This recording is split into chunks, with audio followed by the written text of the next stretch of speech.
Coronel, como vai o senhor? Boa tarde, Silvano. Boa tarde a todos. Prazer estar com vocês aqui. Perfeito. Eu vou pedir, antes de mais nada, se o senhor puder, para o senhor se apresentar para o nosso pessoal que está acompanhando. Olha, é um prazer. Eu sou o Coronel José Roberto, sou da reserva da Polícia Militar do Estado de São Paulo. Fui secretário estadual, chefe da Casa Militar e coordenei a Defesa Civil do Estado. E de 2017 até abril deste ano, fui secretário municipal de segurança da cidade de São Paulo, onde eu tenho o prazer de trabalhar aqui por 3 anos e 4 meses. Show de bola, muito bem-vindo aí ao CT Segurança, ao Security Talks, tenho certeza que o bate-papo vai ser muito grande. Eu vou deixar a bola quicando aqui para o Bruno. Obrigado, Silvana. Boa tarde a todos mais uma vez. Queria agradecer a participação de todos aí em nome da Avantia, mais o Security Talks aí, que é um evento, né, de conteúdo.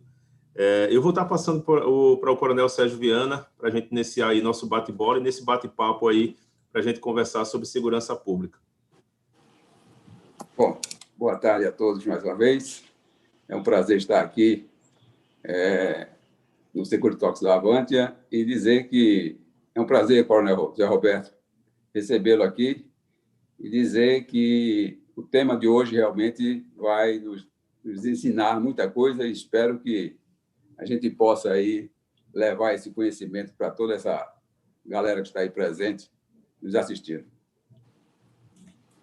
O Bruno, você vai passar mais alguma informação ou o Coronel Zé Roberto já entra? Não, tranquilo. Pode começar, Coronel Sérgio. Não, o nosso bate-papo hoje, na verdade, vamos falar aí como a pandemia realmente pôde afetar as forças de segurança nesse período tão crítico aí. Eu queria justamente que o Coronel Zé Roberto pudesse nos informar como foi a experiência dele aí diante dessa situação aí com essa pandemia, como as forças de segurança aí foram afetadas aí, Coronel. Como é que o senhor podia aí dizer para todos nós aqui como foi essa situação que ainda está caminhando? Olha, Coronel Sérgio, essa pandemia ela é algo novo para todo mundo, em todos os segmentos, todos. Qualquer segmento se viu de frente de um problema gigantesco, monumental, que ninguém sabia como lidar naquele momento. Até hoje, nós estamos lidando com o problema de forma ainda a aprender a cada dia com ele. Quando chegou a pandemia, eu era secretário municipal de segurança urbana. Sob a minha responsabilidade estava a Guarda Civil de São Paulo, são mais de 6 mil homens e mulheres, toda a Defesa Civil da cidade de São Paulo também subordinada à minha secretaria. Portanto, eu tinha serviços essenciais, indispensáveis, para poder fazer gestão da segurança nesse período, porque você tinha, a partir de um certo período, todo um distanciamento social, houve o recolhimento, só ficaram as funções essenciais podendo trabalhar, então você viu uma volta de todas as pessoas para suas casas, diminuindo o fluxo de pessoas na cidade, o que causa, por si só, preocupações com relação à segurança pública, porque muitos aproveitam dessa situação para furtar, e isso acaba trazendo demandas para a segurança pública. O mundo todo se viu à frente desse problema e começou a trabalhar. Nós fomos pegar as experiências que já tinham. Então, começa na China a pandemia, ela vai para a Europa, Estados Unidos, e aí vamos entender como que as forças de segurança estavam se estruturando para poder atender, continuar atendendo e continuar trabalhando e dando segurança para o cidadão. Para vocês entenderem, a polícia de Nova York criou um kit que cada viatura tinha, que tinha luva, tinha máscara, que colocava ali para poder, e o álcool gel. Isso foi montado um kit, foi feito pela Organização Mundial de Saúde um relatório onde apontava qual era esse kit, e nós, aqui do nosso lado, tentamos reproduzir a mesma situação, porque isso nos parecia o mais lógico. E no momento que você não tinha mais o material à disposição. Então, com a pandemia, quem se lembra aí, 26 de março, 20 de março, aquele período que começa a ter as notificações de casos e mortes, começa a haver uma escassez do produto no mercado, você não encontrava álcool gel na farmácia, você não encontrava as luvas, e aquele que você encontrava estava a preços muito acima do que estava praticando no mercado, e você, então, como gestor público, ficava entre a cruz e a espada. E eu tive uma situação um pouco mais agravada, porque aqui a guarda, com todas as guardas, tem o seu sindicato, e entraram na justiça pedindo para que nós dessemos os materiais de proteção, os EPIs, os equipamentos de proteção individual, que nós já fazíamos normalmente. Nós temos aqui em São Paulo uma região chamada Cracolândia, ali, até por questões de saúde, os nossos guardas já trabalhavam com máscaras, mas era máscara para aquele contingente, então não tinha para os 6 mil guardas, e você não tem no mercado. Então você vai correr atrás desse produto, e aí começou um problema muito sério, porque se você vai pedir para a saúde, a prioridade eram os profissionais de saúde, então, e a gente tinha que entender isso. Se ele tirasse 6 mil, não ia dar, porque faltava, inclusive, para os profissionais de saúde. Então, você vive naquele momento que tem que dar esses materiais. Nós tivemos que, inclusive, eu e meu secretário adjunto, comprar com recursos próprios alguma coisa rapidamente, para que as viaturas, no final de semana, não ficassem sem, no mínimo, o álcool gel para fazer a higienização. E fomos criando todas as condições para que eles trabalhassem. Conseguimos comprar, atender o pedido da justiça, o pedido dos guardas, mas depois as coisas foram se ajustando, de modo que as máscaras que foram feitas de pano, de tecido, começaram a ser utilizadas também, e aí começou a ter mais à disposição no mercado, e hoje a gente já consegue criar um protocolo, já tem um protocolo de como tratar essas questões na cidade. Mas confesso a você que para qualquer gestor público de qualquer área, saúde, segurança, que tenha profissionais que trabalham em escala de revezamento, com plantões 24 horas, sobretudo com atendimento ao público, foi um período muito difícil, de muita aprovação e de que você tinha que atender e, ao mesmo tempo, todos os cuidados necessários, no momento que as pessoas, infelizmente, aproveitaram também da situação para elevar o preço dos produtos e todas as consequências que a gente viu por aí. Estamos passando por ela ainda existem preocupações de toda a ordem, mas eu penso que esse período de experiência que nós tivemos foi muito enriquecedor, nos prepara também para o futuro, porque isso que aconteceu era inimaginável até pouco tempo atrás, não é? Tive que lidar com a questão, por que teve carnaval aqui, e não interromper o carnaval, as perguntas que se fazem, né? E as pessoas não entendem que não existia motivo naquele momento para você tomar atitude nesse sentido. Enfim, foi uma experiência enriquecedora, mas ao mesmo tempo desafiadora para qualquer gestor, não para mim aqui, e tenho certeza para qualquer secretário que tenha trabalhado com essas condições em capitais tão grandes como a nossa, onde você tem uma aglomeração de pessoas e que você tem que estar com a saída das pessoas da rua, né, dificulta porque os aproveitadores vão assaltar.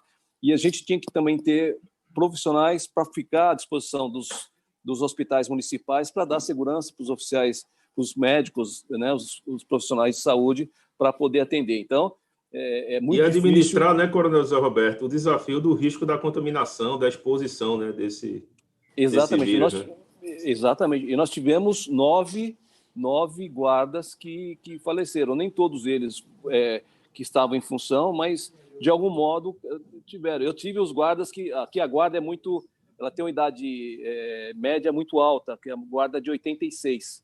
Então, eu tenho um número muito grande de guardas acima dos 60 anos. Todos eles tiveram que ficar em casa, teletrabalho. Então, quer dizer, mesmo assim, você tem que tomar os cuidados, porque a legislação pede que os profissionais acima de 60, com alguma comorbidade, diabetes, obesidade, cardiopatias, teriam que ser isolados, teriam que ficar em casa, de teletrabalho. Mesmo não tendo teletrabalho, nós tivemos que colocá-los em casa sob o risco de que eles pudessem ser contaminados, e isso é um problema muito maior. Então, esses são os desafios colocados.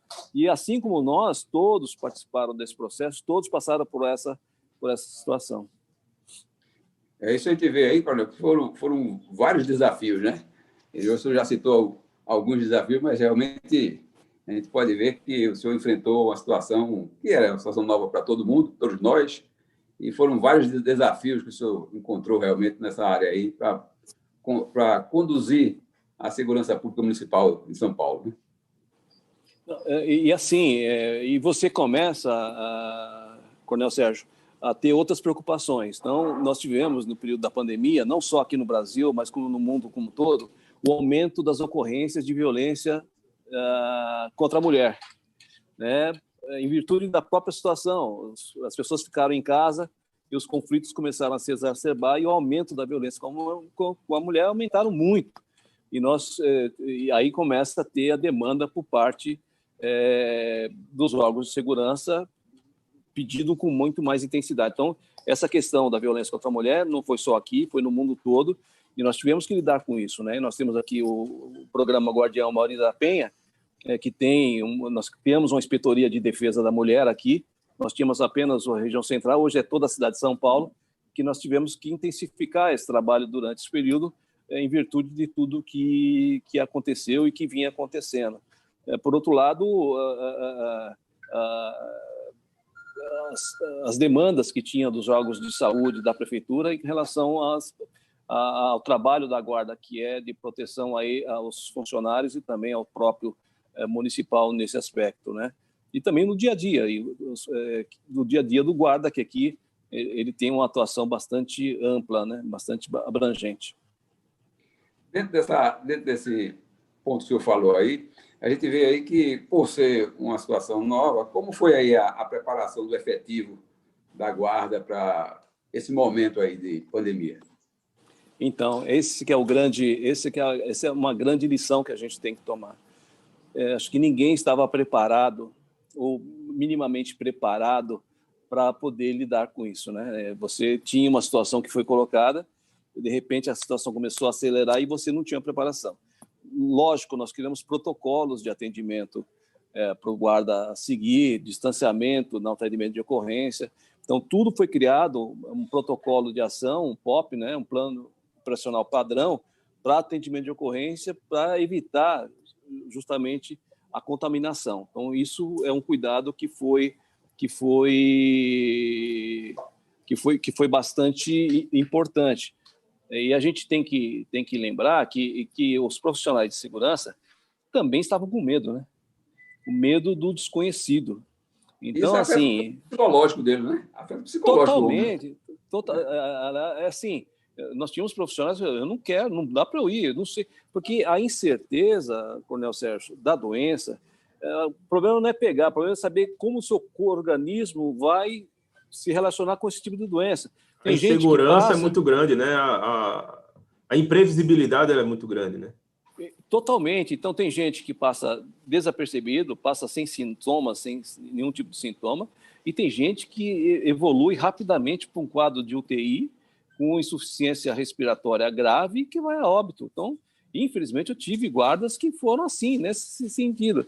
E esse tipo de informação, ela vai ganhando os espaços, vai ganhando a mídia, vai ganhando, e as pessoas não se sentem seguras, até porque eu não sou médico, mas a essencialidade, foi feito um decreto aqui pelo prefeito, que colocou quais as secretarias eram essenciais, então a segurança urbana, a saúde, as subprefeituras com questão da zeladoria da cidade, porque nós percebemos que lá na Europa eles começaram a fazer lavagem não só das ruas que precisavam, mas também as ruas ao redor dos hospitais, para evitar a contaminação. Então, você começa a aprender. A grande vantagem que o Brasil teve é que aconteceu primeiro na China, depois na Europa, Estados Unidos, e a gente já tinha algum conhecimento, né, pelo sofrimento que outros tiveram em outros lugares. Isso, quando veio para cá, agora a gente já começa a entender, os médicos agora já começam a entender de que maneira tratar esse paciente, que de algum modo não evolui para casos tão graves, não demanda UTI com muito mais necessidade e que possa recuperar mais rapidamente. Então,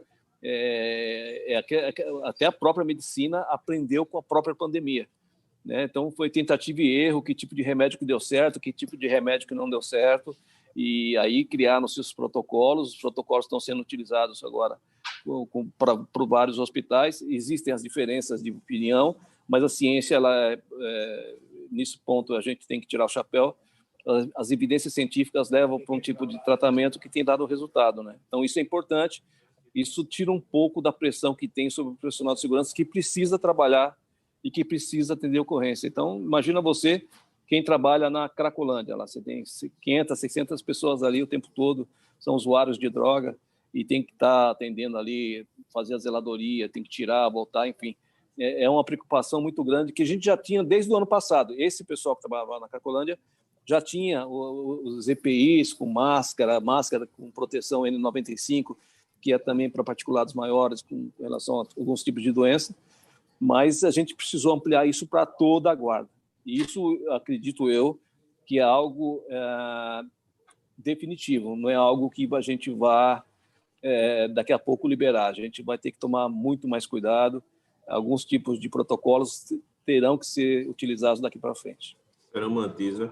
Coronel, pegando o gancho aí, qual foi o momento, se houve esse momento, né? Foi o momento que o senhor visualizou que a sociedade, ela realmente em si viu que tinha que ter os cuidados, que tinha que, digamos assim, respeitar os protocolos. Teve algum momento, porque teve aquele momento em que a sociedade achava que era um exagero, depois caiu em si e depois teve o relaxamento. Como foi que o senhor visualizou esses momentos e como foi o reflexo disso no trabalho da segurança pública? Olha, aqui em São Paulo, a despeito de críticas que possam ter, e existem críticas para todo lugar, tipo de tomada de decisão, optou-se logo no início para fazer o isolamento social.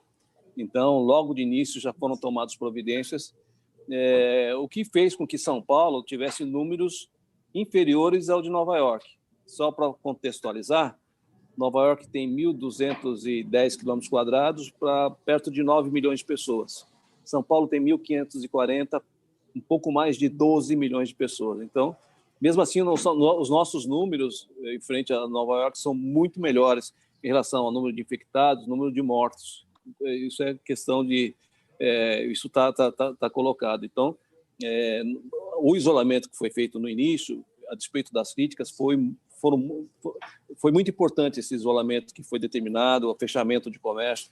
É ruim porque você atua diretamente no comércio. Isso acaba mexendo com a segurança, porque você tem aí muita gente que, de algum modo, acaba perdendo o emprego, perdendo a oportunidade, e isso mexe com o caldo social, de modo que pode levar à exacerbação da violência e tudo mais. Nós não observamos isso de forma direta, isso não é observado. O que se observou nesse ano aqui é um aumento, isso falando no Brasil, de homicídios, né? Isso precisa ser mais estudado para que a gente entenda qual foi esse mecanismo, né? O senhor comentou que teve um aumento de crimes, né, domésticos, né, que é o caso da violência doméstica, né, contra a mulher. Além desse, teve algum outro que chamou atenção em relação ao aumento? Não, na verdade, o que você observou logo no início foi uma diminuição de modo geral, exceto esse que eu te falei. Eu sempre trago o exemplo de Nova York porque ele tem uma semelhança, é quase algo mais ou menos que a gente possa se espelhar. Lá teve um aumento de 35% nos homicídios esse ano. É algo que não se via há tanto tempo. Tanto é que Nova York hoje está com 3,7 homicídio por 100 mil habitantes e São Paulo está com 3,7 por 100 mil habitantes, de janeiro a agosto. Então, quer dizer que nós atingimos o nível de Nova York. Na verdade, Nova York aumentou um pouco esse número. E o nosso também abaixou. Então, 3,7 é algo razoável. O ano passado foi 5,5 por 100 mil habitantes, algo bastante importante. A gente agora espera os outros 2 meses.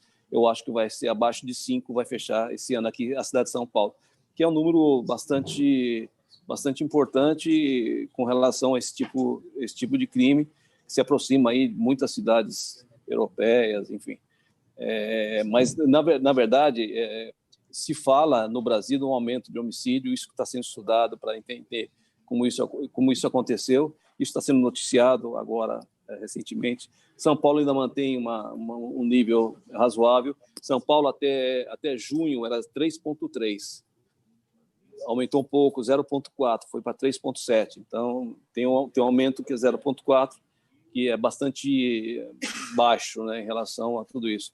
Mas tudo isso tem que ser agora avaliado, estudado, à luz do que aconteceu, para a gente poder fazer inferências com relação a esses dados, né? Entender onde está a relação da pandemia com isso. Isso já começam a aparecer artigos a respeito disso. Existe algum tipo de procedimento online, algum tipo de processo onde poderia ser a segurança pública municipal, ela tinha uma interação com a sociedade? Como é que foi, digamos assim, gerenciado, administrado isso em relação durante esse período de pandemia, né? Porque, de fato, existem ações, né, que têm que ser em campo. Isso aí, de fato, como o senhor colocou, tinha toda uma preparação, tem todo um contexto para que o trabalho fosse feito que tinha que ser feito. Mas também tem alguns trabalhos que poderiam ter sido feitos online, né? Então, como é que foi tratado isso na Secretaria Municipal? Assim, nós temos com relação à utilização de plataformas online de comunicação com o cidadão, com a guarda, por exemplo, nós tivemos a felicidade de ter um aplicativo que o cidadão fala direto com a guarda. Então, ele informa a respeito de várias situações, desde a questão de crime, a questão de zeladoria, questão de meio ambiente, árvore quebrada, descarte de lixo, pichação. Então, nós temos já uma comunicação online que é feita do cidadão com a administração pública, que é muito interessante. E essa plataforma nos deu, inclusive, a possibilidade de criar o Compstat paulistano, assim como é feito em Nova York, é a estatística comparada, que hoje a gente tem por área de inspetoria, sabe o que acontece e tenta entender se o crime que acontece naquela área tem relação com os fatos de zeladoria, descarte de lixo, lugar escuro. Então, isso tudo a gente consegue fazer essa interação e mês a mês a gente discute o crime com relação a isso. Por outro lado, a Secretaria Estadual, ela criou, já tinha o boletim eletrônico que o cidadão pode fazer de casa. Então, isso são todas plataformas que vieram para ficar, que são importantíssimas. A web denúncia, então você faz a denúncia pelo celular e pelo seu computador. Isso são mecanismos importantes que, no momento de pandemia, facilita o trabalho. Então, é possível o cidadão informar através desses mecanismos os órgãos de segurança e ter o atendimento. E isso é muito fácil fazer, sem falar do atendimento que é feito pelo 90, 153, os atendimentos normais por telefone, e aí demanda deslocamento de equipes da polícia, da Guarda Civil, para ir para o local, que a gente sempre vai na necessidade, né? Mas tendo esses mecanismos, que são mecanismos online, é fundamental, e isso, para mim, é uma tendência. Eu acredito que esse é o futuro. Eu acho que O futuro passa para a gente ter mecanismos de identificação, de comunicação, e hoje tem até mecanismo que pode, na hora, você mandar a imagem de onde você está para quem está atendendo do outro lado, enfim. A tecnologia, ela é um parceiro nesse processo, quando você não pode ter contato pessoal ou tem que limitar ao máximo o contato pessoal. É a tecnologia que vai fazer esse trabalho. Perfeito. Coronel Sérgio, quer pontuar alguma coisa?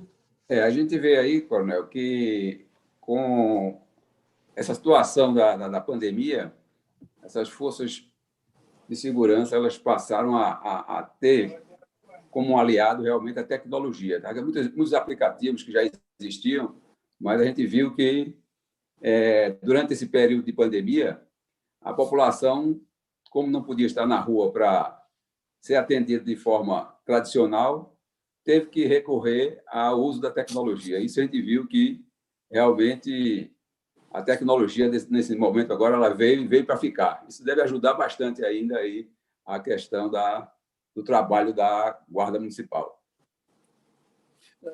Você vê assim, Sérgio, quando eu cheguei na secretaria em janeiro de 2017, a Guarda tinha 75 câmeras que ela monitorava, 75. Nós criamos um programa municipal, isso pode falar, que é do município, chama City Câmeras. Hoje são mais de 3.500 câmeras que a gente compartilha com o cidadão, com as empresas, de maneira que a gente tem um sistema que aumentou bastante o número de olhos pela cidade. E a tendência é que ele aumente muito mais.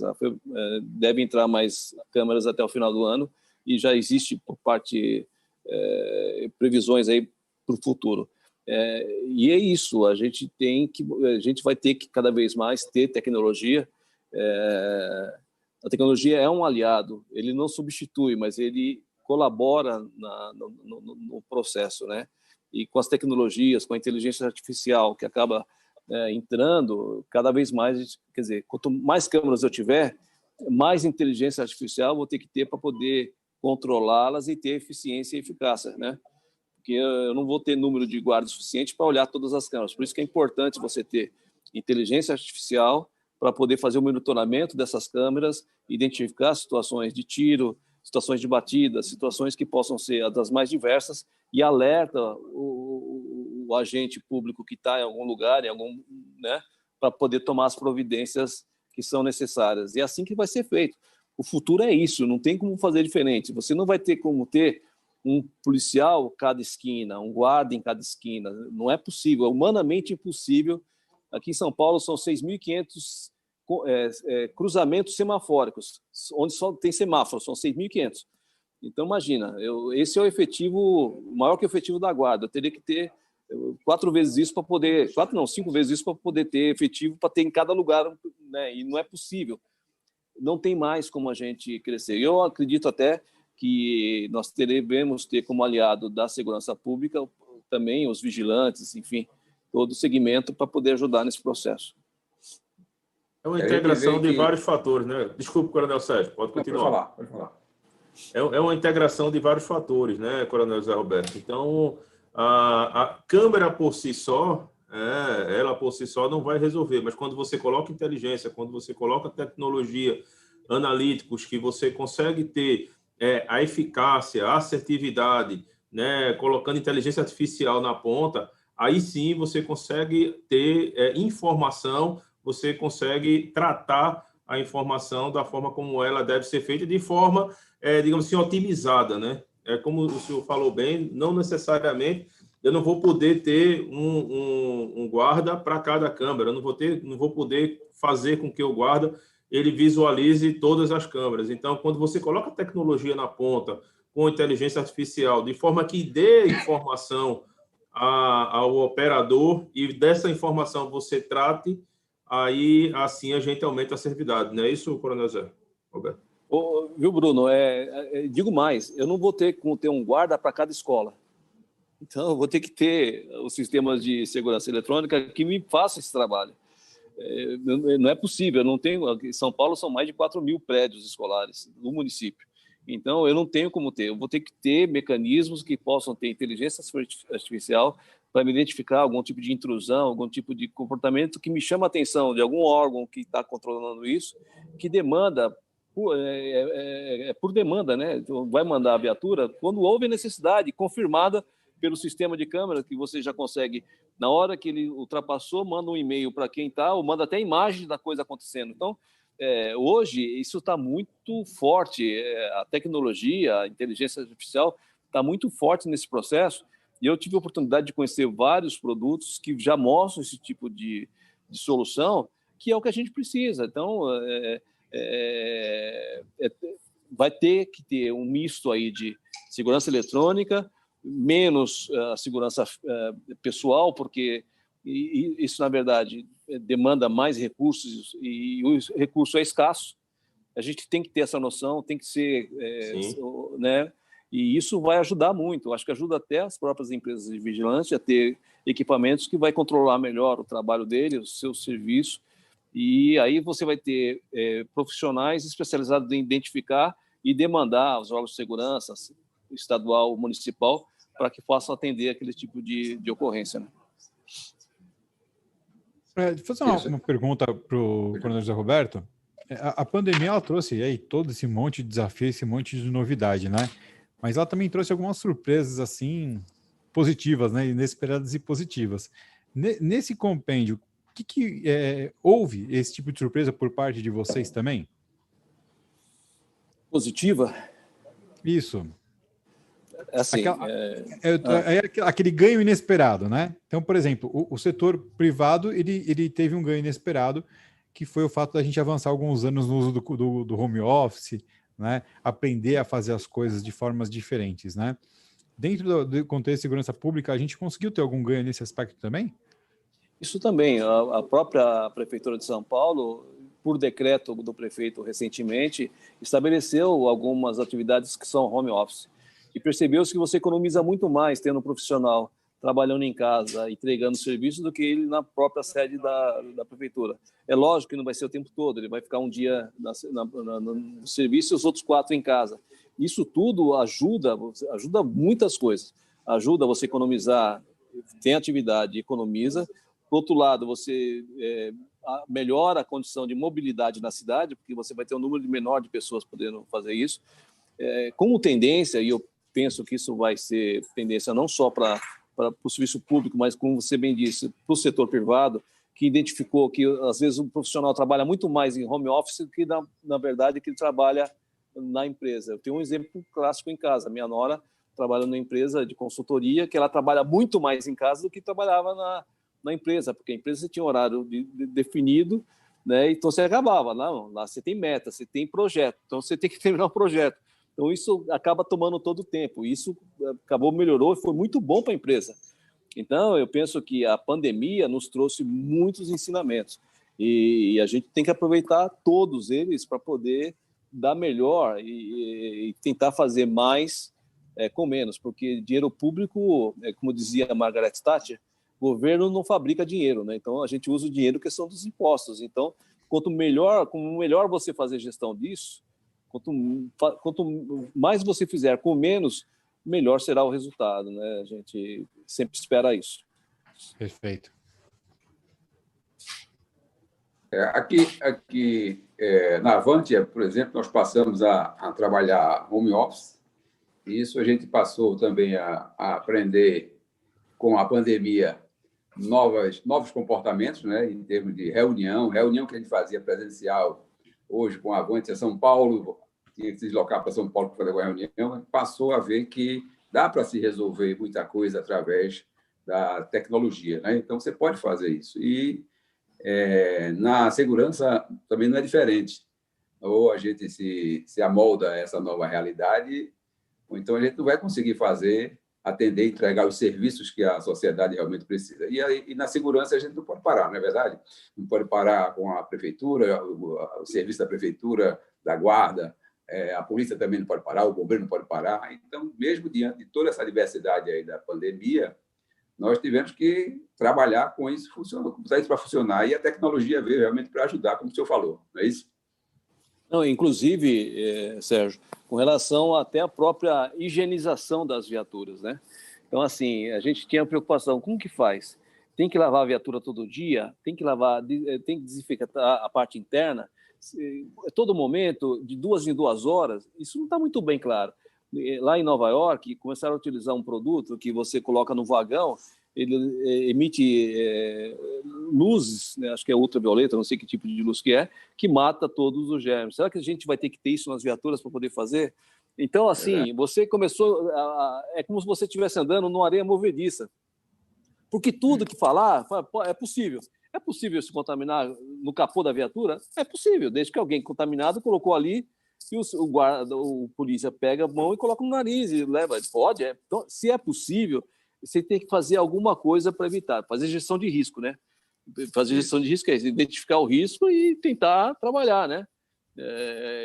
Pela ISO 31000 lá, fazer tudo que você tem que fazer para poder fazer essa gestão. Então, até isso nós tínhamos, porque começou a ter, por parte do sindicato, no nosso caso específico, pediram material de higienização para as bases, aí foram uma infinidade de coisas, e tudo que se pedia tinha sentido lógico. Agora, como que a administração se adapta a isso, né? Como que o cidadão é fácil se adaptar a isso, né? É difícil do ponto de vista psicológico, material, mas ele tem condição de fazer isso rapidamente. Gestão pública, não. Você não consegue mudar a coisa da noite para o dia. Você não tem dinheiro no bolso para comprar algo na esquina. Você não tem cheque. É tudo, né? Tudo licitação. Todo um processo, né? Tudo é um todo processo. Um processo. Agora, mesmo com a pandemia, que você tinha toda uma legislação que te permitia fazer compra emergencial, mesmo assim é uma dor de cabeça. É uma dor de cabeça que não tem tamanho. Tem um Tribunal de Contas que vai ficar por que você pagou tão caro? Porque o cara cobrou tão caro. Agora, se o cara cobrou, você dá que ele cobrou de outro, vai em cima da empresa. Então, assim, eu tenho que... esse período ele é enriquecedor porque mostrou que o mundo não estava preparado para esse tipo de coisa.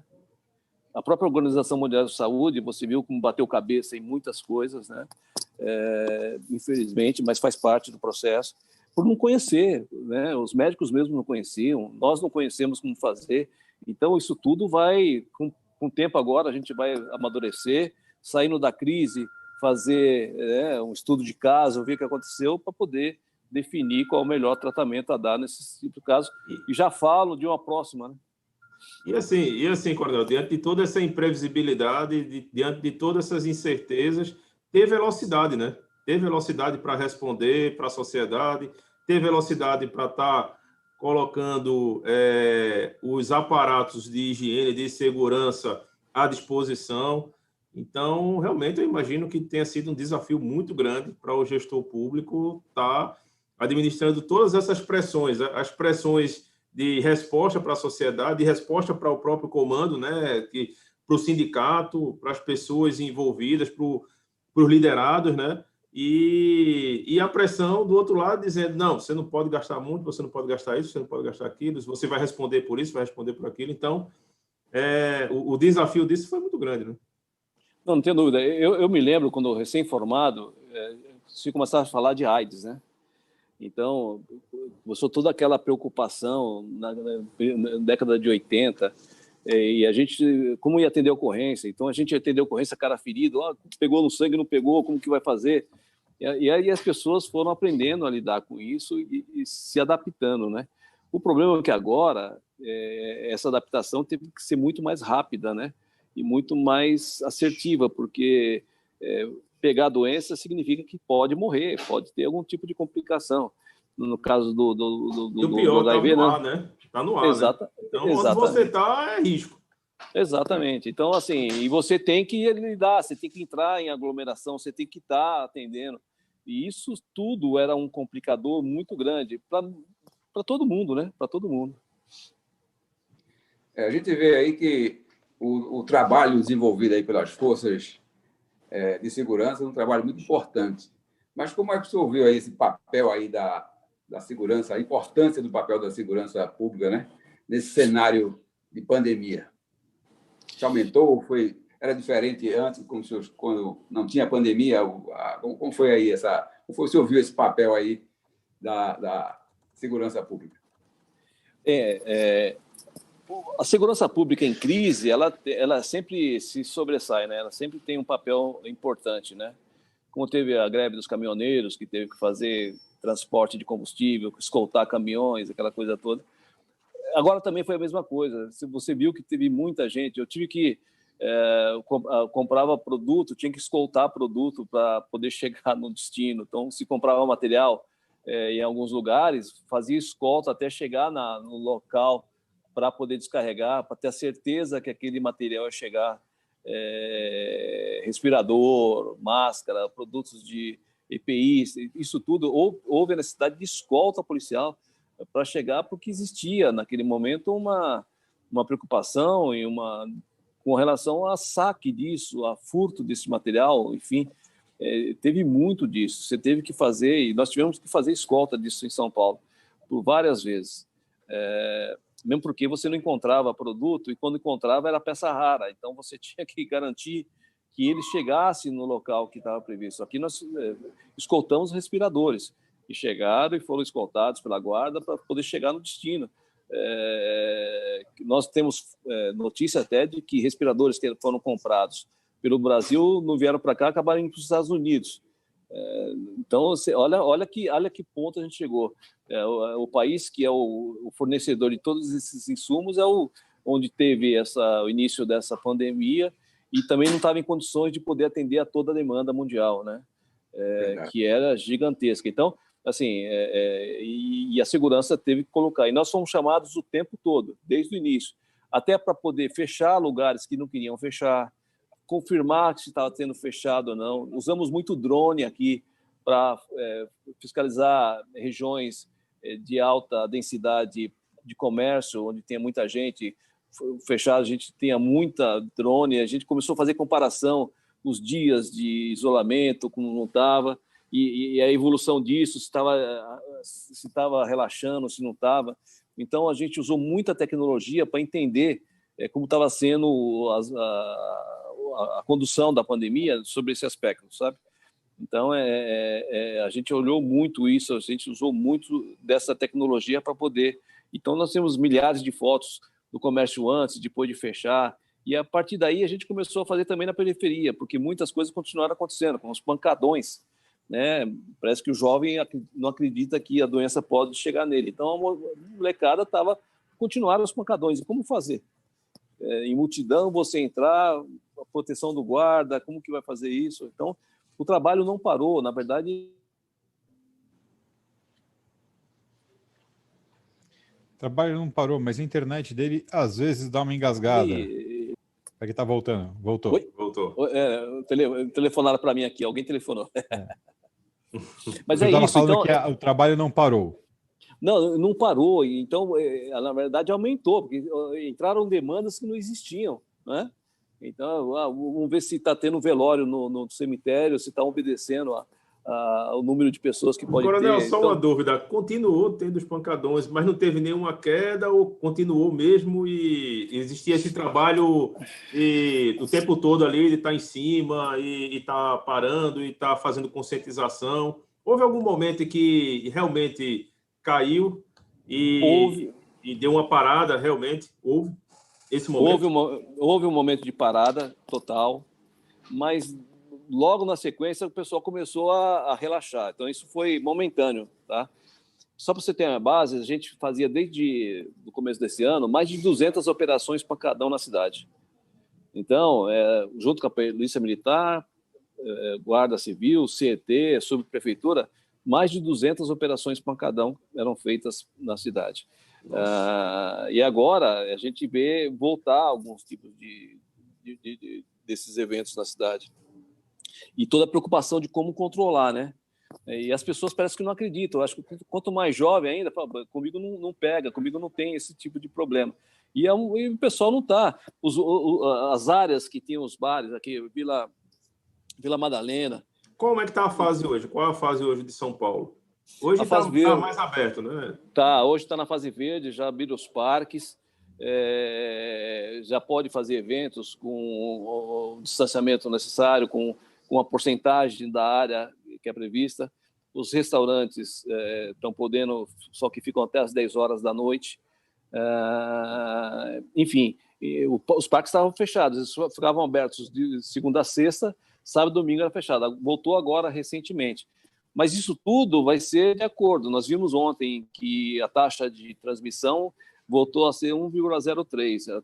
Estava em 0,93, já chegou a aumentar. Isso que mostra que está tendo contágios, está tendo mais contágio. Isso pode indicar que vai ter uma elevação do número de casos, com consequente elevação de número de UTI, elevação de número de mortes. É só observar daqui 2 semanas para ver se isso vai se concretizar. Então, de acordo com essas medidas, a gente começa a segurar, começa a repensar como vai ser feito, como está sendo feito na Europa. Né? Será que vai ter que segurar de novo? Vai ter que retornar? Agora, aqui em São Paulo, felizmente, está em queda permanente, está reduzindo muito, e a gente espera que continue assim. Talvez o que foi feito no início tenha dado resultado positivo. A gente falou muito aqui de tecnologia, né, Coronel? Mas como é que o senhor vê aí, daqui para frente, como é que a tecnologia pode ajudar, né? Como é que a tecnologia vai poder suportar, a princípio, esse novo normal, né? Como é que a gente vai estar, digamos assim, junto com a tecnologia, está suportando aí esse segundo momento aí? Eu conversava com alguns amigos que mexem com a questão de tecnologia.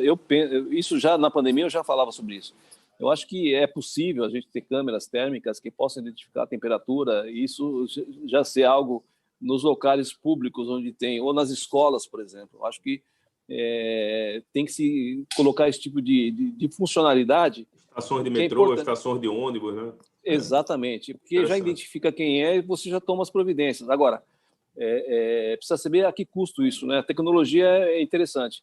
Se ela for escalável, ela acaba ficando barato, né? Se ela não for escalável, não fica tão barato. Então, e aí você tem que entender como isso vai ser lá na frente.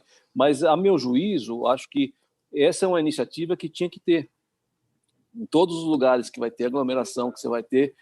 Imagina, se você adoraria, com certeza, como eu adoraria, ter na escola do meu filho, a gente sabe que tem alguém medindo a temperatura, mas se você tivesse a câmera que passasse, já identificasse, você estaria garantido que isso estava acontecendo, tem controle. Isso seria muito interessante que a gente tivesse. Isso é bem interessante, Coronel, porque assim, o mercado, como o senhor falou no começo, né, ele vai se adequando a uma realidade, né? Então, hoje a gente tem essa experiência, a gente tem alguns projetos de câmeras térmicas a nível de estado, e você nota que os preços hoje começam a ficar mais factíveis, começam a ficar mais possíveis, né, diante do número de projetos que estão vigentes aí em relação à câmera térmica, detecção de aglomeração, detecção de máscara, analíticos e de softwares que já são utilizados, que a gente vem utilizando aí. Então, hoje, isso já é muito mais factível do que seria, talvez, no meio da pandemia ou no começo da pandemia.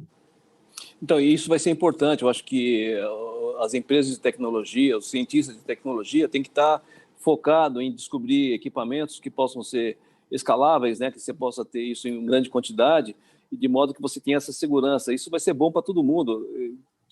Traz uma segurança que por enquanto não tem. Enquanto não tiver vacina, as pessoas vão se sentir seguras ainda. Então, existe um nicho de mercado que precisa ser explorado pelas empresas e pelos cientistas, que dá para você. É um novo segmento que se abriu em virtude disso. Então, isso vai ser bom não só agora, vai ser bom para saber se alguém estiver com febre, está gripado, vai para casa. Como faz o oriental? Usa máscara desde antes da gente pensar, ele já usava. Se ia para o Japão, você sempre vê alguém que está gripado com máscara. Então, assim, eu penso que isso vai ser tendência. Eu acho que, como tendência, faz sentido o investimento das empresas nesse tipo de tecnologia para poder ajudar, né, nessas questões, né? Eu tenho uma suspeita que a gente vai avançar alguns anos em questões sanitárias agora, né? Sim. É verdade, é verdade. Isso como se diz, isso é obrigatório, não tem como. Nós vamos ter que ter muitos cuidados, porque nós repetimos os mesmos erros que foram tidos na época da gripe espanhola. Por incrível que pareça, nós tivemos os mesmos erros, repetimos os mesmos erros. Então, não é possível, né, que a gente não possa ter aí condições de avançar, como você disse, nessa questão que você acabou de dizer aí. Porque não tem como, não dá para a gente fechar os olhos e não ver que isso pode acontecer de novo. Tem coronavírus já existia. Não tem mais volta, né, Coronel? Exato, não tem como, não tem. E é um investimento necessário, não é enfeite, né? Não é para ficar bonito, é para segurança mesmo, não é custo, é investimento. Coronel, eu vi o seguinte, eu aprendi uma frase, eu vi uma frase de um professor meu, que diz o seguinte: a polícia é a última e única linha de defesa do cidadão. Quando os órgãos falham ou falta por algum motivo, o povo liga para a polícia. Então, liga para o 190. Então, o 190 hoje é integrado, tem bombeiro, polícia militar, polícia civil, sistema penitenciário, tudo integrado aqui em Pernambuco. Então, essa demanda converge toda para essa central de emergência. Eu pergunto, o senhor verificou aí na prefeitura, na central da guarda, né, no caso, com o número 153, que é o número de emergência de solicitação de serviço da guarda. Durante esse período de pandemia, isso aumentou essa demanda de solicitação por serviços da guarda? Como foi? Ou se manteve a mesma coisa? É assim, o 153 da guarda continua tendo um 153, mas agora nós temos uma central única de atendimento do telefone. Então, se ligar 153, vai cair nesse mesmo central de atendimento. Eu não sei te dizer esse número, porque eu saí em abril. Eu saí antes começou a pandemia e eu tive que sair. No último dia foi dia 3 de abril. Então, a partir daí eu não tive mais... esse número realmente eu não sei te dizer. Eu vou até pesquisar para ver, perguntar para o pessoal que ficou lá no meu lugar para saber. Mas, na verdade, eu não tive notícias de como que foi. Não sei te dizer. Qualquer coisa que eu falar para você, eu vou estar mentindo agora.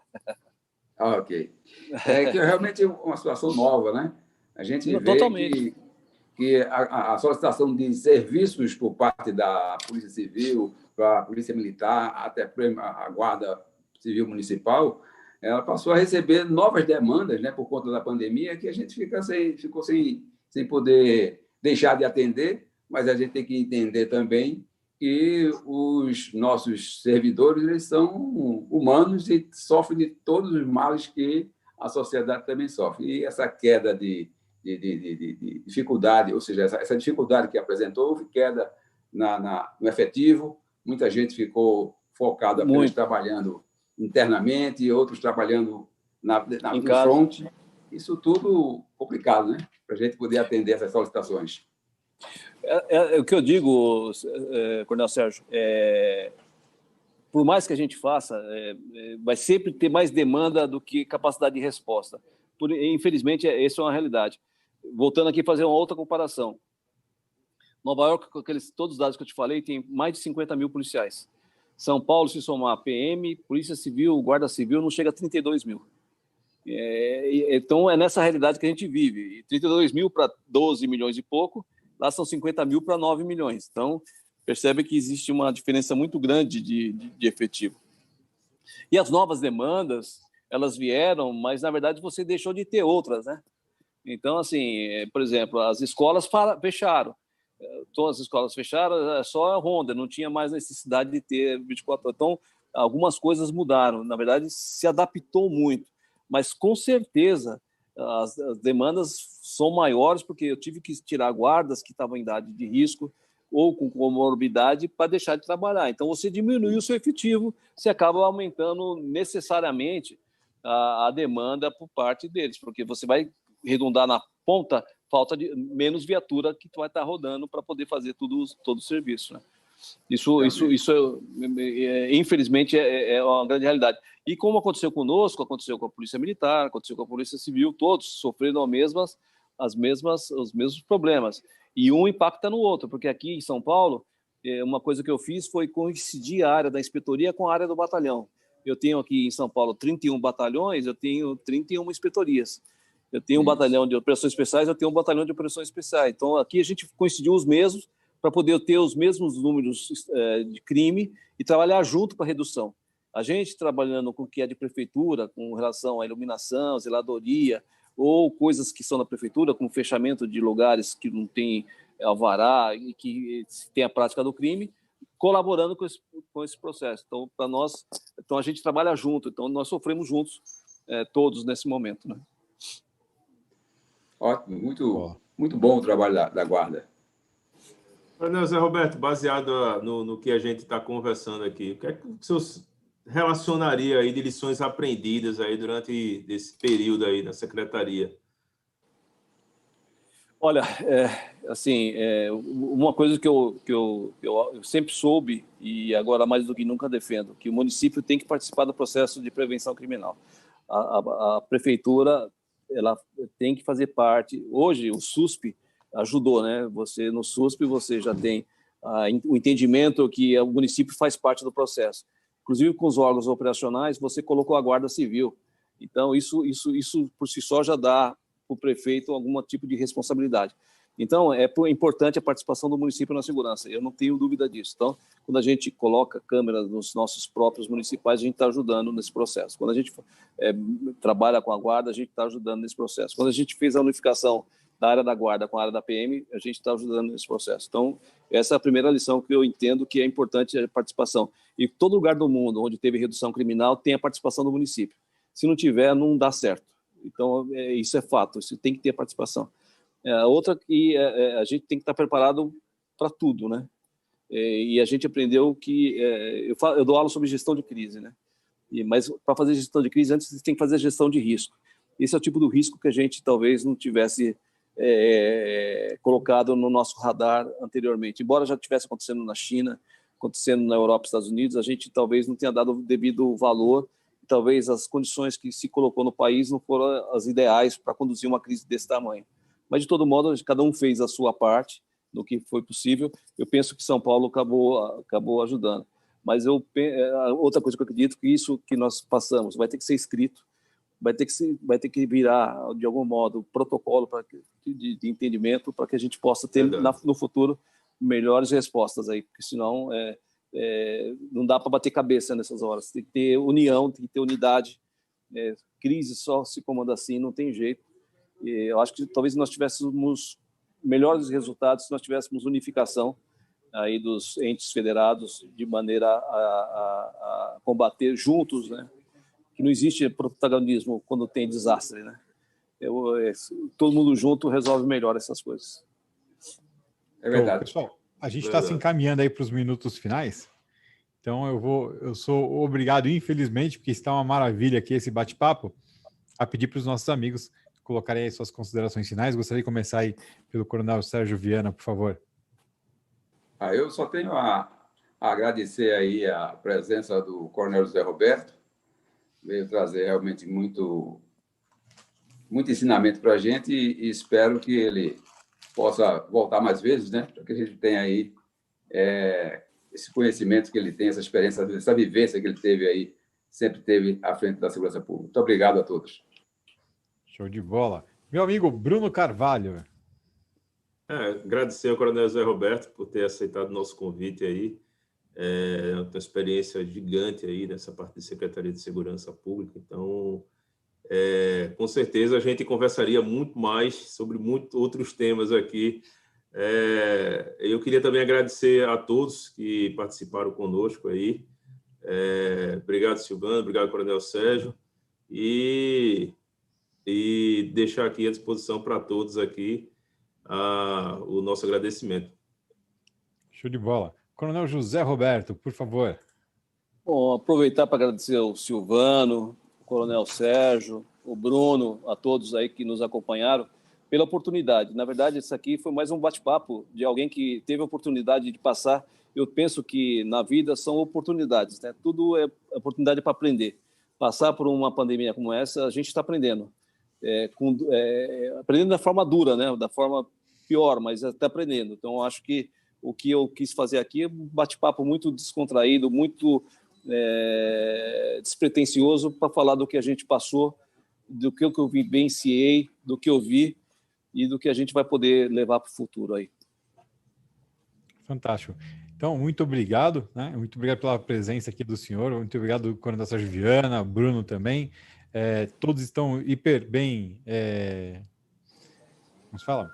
Antenados aí com tudo, né? E, Coronel Zé Roberto, o senhor está aqui em São Paulo, a hora que quiser, estamos aqui esperando uma visita do senhor para conhecer nosso espaço.